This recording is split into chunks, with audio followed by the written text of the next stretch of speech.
Istrinya sudah berkali-kali bilang pada suaminya agar tidak terlalu sering mengajak teman-temannya ke rumah. Bukan berarti mereka tak mau menerima dan menghargai tamu, apalagi jika yang datang adalah rekan kerja suaminya. Namun, jika terlalu sering, lama-lama istrinya merasa terbebani. Setiap kali teman suaminya berkunjung, selalu saja suaminya meminta istrinya memasak yang enak, menyiapkan camilan dan jajanan, serta menyeduh kopi dan teh berulang kali. Suaminya memang selalu ingin terlihat serba ada di hadapan teman-temannya. Walau untuk memenuhi semua itu, istrinya seringkali harus memutar otak, apalagi jika tanggal tua dan gaji belum turun. Akhirnya, terkadang istrinya harus berutang gula, minyak goreng, atau kopi bubuk di warung Bude, tetangga sebelah.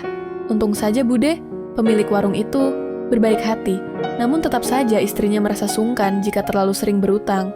Bisa jadi Bude pun merasa kurang nyaman. Sayangnya, suaminya memang sulit diingatkan. Setiap kali istrinya mengeluhkan hal ini, selalu saja diabaikan.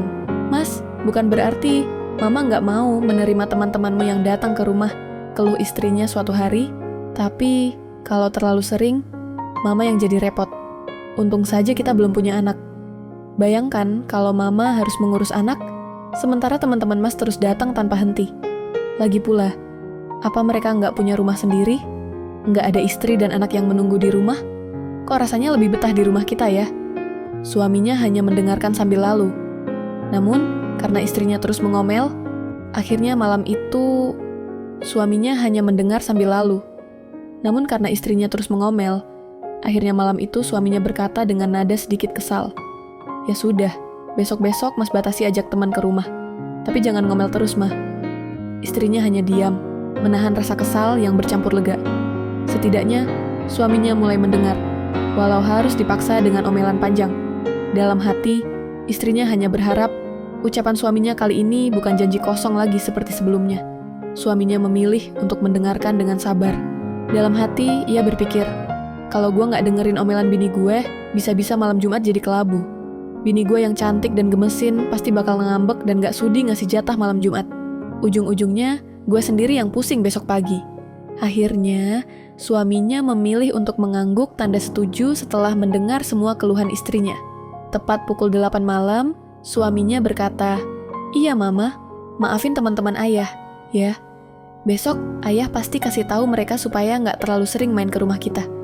Tapi kemudian, dengan senyum penuh kode, ia melanjutkan, "Tapi, karena ini malam Jumat, dan sudah jam 10 malam, mending kita ganti topik pembicaraan ya."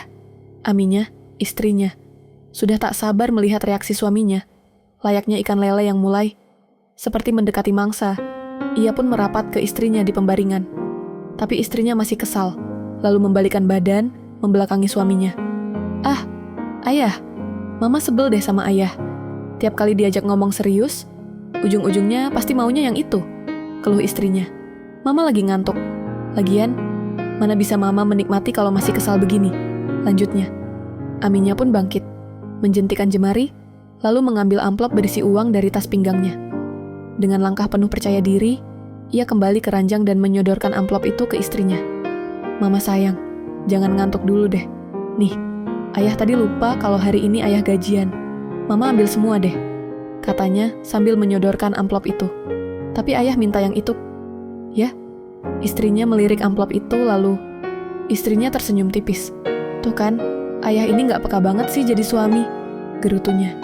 Namun setelah mengambil uangnya, ia berkata dengan nada lebih lembut, "Ya udah, sini uangnya. Biar besok Mama bisa bayar utang di warung Bude." Baru deh, hati Mama agak tenang dan gak kesal lagi. Suaminya tersenyum naas, lalu melanjutkan dengan suara yang sedikit manja. "Ayah boleh deh, tapi matikan dulu lampunya dan jangan lupa tutup pintunya." Suaminya tentu saja tidak menyia-nyiakan kesempatan itu. Sebenarnya, istrinya bukan sekadar mengeluh karena teman-teman suaminya sering main ke rumah. Malam itu, yang sebenarnya ingin ia sampaikan adalah betapa sikap suaminya terasa keterlaluan terhadap dirinya. Namun, istrinya bingung harus bagaimana menyampaikannya. Dalam hati, ia berkata, "Gue harus gimana nih? Kalau gue jujur, takutnya laki gue malah marah ke gue. Atau mungkin malah ngamuk ke temannya. Tapi kalau gue diam aja, nanti gue berdosa sebagai istri karena gak jujur ke suami gue." Ia bimbang, ragu-ragu mau memberitahu suaminya atau tidak. Apalagi jam sudah menunjukkan pukul 10 malam. Suaminya jelas-jelas sudah enggan membahas soal temannya lagi. Yang ada, suaminya malah ngajak ngobrol tentang hal lain sambil bersiap jalan-jalan ke surga dunia, mumpung malam Jumat. Begitu katanya. Istrinya menghela napas. Ya udah deh, ntar aja gue bilangnya. Kasian juga laki gue lagi. Fokus banget nih, ntar malah ganggu konsentrasinya, pikir istrinya. Lagian, baru aja tadi suaminya ngasih semua gaji ke dirinya. Masa iya gue harus nyampein sesuatu yang bisa bikin dia kesal sama temennya? Akhirnya, ia memutuskan untuk menunda pembicaraan dan mulai menikmati momen bersama suaminya. Namun, baru 5 menit berlalu, suaminya sudah selesai. Waduh, suaminya berkata sambil terkapar, kelelahan di sampingnya. Makasih ya mama, udah baik banget sama ayah malam ini. Istrinya langsung merasa kecewa dan kesal. Ayah kebiasaan banget sih, selalu duluan dan ninggalin mama pas mama lagi serius menikmati jalannya cerita. Ketusnya dalam hati. Namun setelah jeda sebentar, suaminya malah langsung tidur dan mulai mendengkur, tanpa sedikit pun memikirkan perasaan istrinya yang masih kesal. Dalam hati, istrinya bergumam, ternyata benar juga yang dibilang temannya. Sebenarnya, 2 hari sebelumnya, istrinya sempat kaget saat teman suaminya datang ke rumah sendirian. Biasanya dia datang bareng suaminya sepulang kerja, tapi kali ini dia muncul siang-siang. Rupanya, teman suaminya itu sengaja izin dari kantor. Katanya, dia ingin membelikan kebutuhan dapur sekaligus memberi sedikit uang untuk istrinya. Dia merasa nggak enak karena hampir tiap hari datang dan merepotkan istri temannya. Maaf mbak, ini saya bawain belanjaan buat dapur sama ada sedikit uang, cuma 5 juta buat mbak belanja. Katanya sambil menyerahkan belanjaan dan amplop berisi uang. Keperluan dapur mbak, kata teman suaminya sambil menyerahkan kantong belanja dan amplop tebal. Istrinya jadi serba salah, mau menolak, tapi di sisi lain memang lagi butuh uang. Akhirnya, ia menerimanya juga sambil berkata, "Wah, mas, kok repot-repot sih? Padahal, saya juga udah nganggap mas kayak saudara sendiri. Kok malah sampai segitunya?" Tadinya, istrinya berpikir teman suaminya itu hanya ingin mengantarkan belanjaan dan uang, lalu segera kembali ke kantor. Namun, saat ia menyuruhnya duduk di ruang tamu agar bisa dibuatkan kopi, teman suaminya malah ikut masuk sampai ke dapur. "Loh mas, kok ke dapur juga? Dapurnya kotor dan berantakan loh. Mending tunggu di depan aja, nanti saya bawakan kopinya," ujar istrinya dengan agak canggung. Tapi teman suaminya hanya tersenyum santai lalu berkata, "Maaf mbak, saya cuma mau nemenin mbak. Nggak apa-apa kok, walaupun dapurnya berantakan. Asalkan bisa nemenin wanita cantik kayak mbak," kata teman suaminya sambil tersenyum. Istrinya langsung terdiam. Baru saat itu ia benar-benar memperhatikan pria itu. Wajahnya terlihat lebih muda dibanding suaminya. Dan jujur saja, pria itu memang lebih ganteng. Namanya juga wanita. Siapa sih yang nggak senang dipuji cantik? Apalagi kalau yang memuji adalah teman suaminya sendiri, yang bukan cuma baik, tapi juga baru saja membelikan belanjaan dan memberi uang berjuta-juta. Istrinya jadi salah tingkah, tersipu malu saat mendengar pujian itu. Tapi yang bikin jantungnya makin berdebar adalah ketika teman suaminya itu mulai melangkah semakin dekat ke arahnya. Dengan suara agak gemetar, istrinya buru-buru berkata, "Mas, jangan ah, saya lagi sibuk, mau buat kopi." Tapi pria itu hanya tersenyum santai. "Mbak, saya cuma pengen ngobrol sebentar," katanya. Istrinya menelan ludah, gugup. Ia pun cepat-cepat mencari topik lain, berusaha mengalihkan suasana. "Mas ini kan masih muda, kok belum nikah juga?" Pria itu terdiam sejenak, matanya menerawang jauh, ada kesedihan yang sulit disembunyikan. "Sebenarnya, saya baru menikah setahun," katanya pelan. "Tapi jodoh, takdir, dan maut memang nggak bisa ditebak.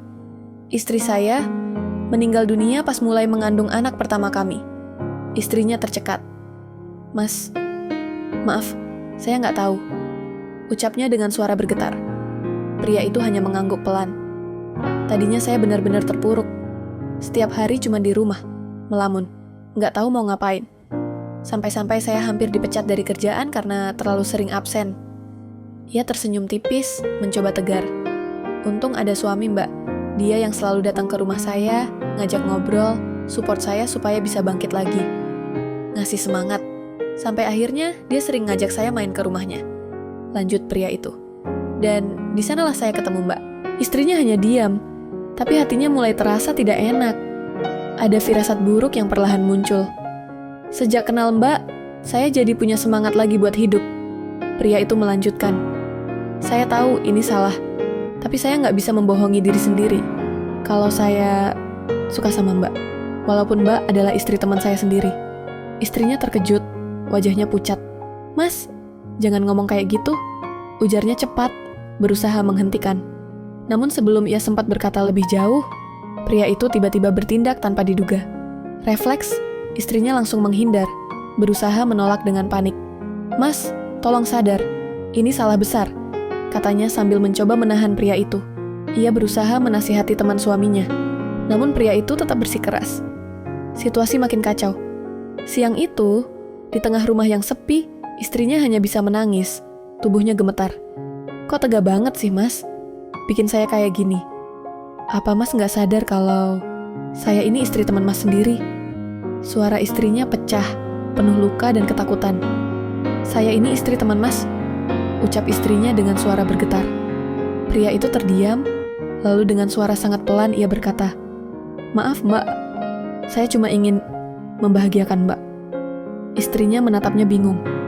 Teman saya sering cerita, selama 5 tahun ini, Mbak sangat merindukan hadirnya seorang anak dalam rumah tangga kalian. Lanjut pria itu lirih. Istrinya makin terdiam. Hatinya berkecamuk hebat. Ia tahu ini salah besar, sebuah dosa yang tidak bisa dimaafkan. Tapi di sisi lain, ada sesuatu yang berbeda. Ada perasaan yang selama ini tak pernah ia rasakan dari suaminya sendiri. Perasaan yang membuat jantungnya berdebar kencang. Keesokan harinya, sepulang dari kantor, suaminya datang pulang sendirian. Melihat itu, istrinya langsung bertanya dengan nada heran, kok ayah pulang sendirian? Biasanya kemana-mana bareng dia? Suaminya menghela napas berat. Wajahnya terlihat lelah dan sedikit murung. Mama, dia udah. Suaminya tampak berat meneruskan kalimatnya.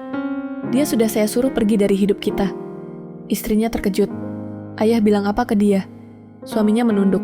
Ayah bilang, dia harus berhenti berharap lebih ke keluarga kita. Ayah tahu semuanya mah. Ujarnya pelan. Suaminya menjawab santai.